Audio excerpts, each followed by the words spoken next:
May bubuga pa sana eh. Ito ang madalas mong marinig kapag nagkwentuhan kayo sa biyahe. Hindi yan engine problem. Madalas, ECU restriction. Ang ECU ang utak ng motor mo. Siya ang nagko-control ng fuel delivery, throttle response, power delivery, at power output. Pero from factory settings, hindi yan optimize. Bakit?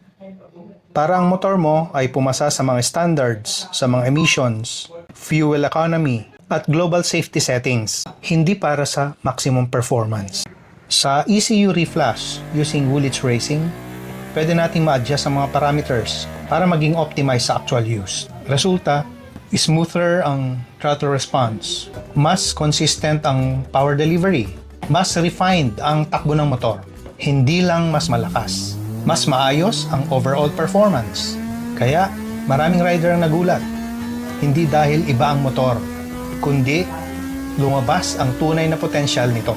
Ako si JJ at lagi kong sinasabi, motorcycle performance starts with proper tuning. Ride safe palagi.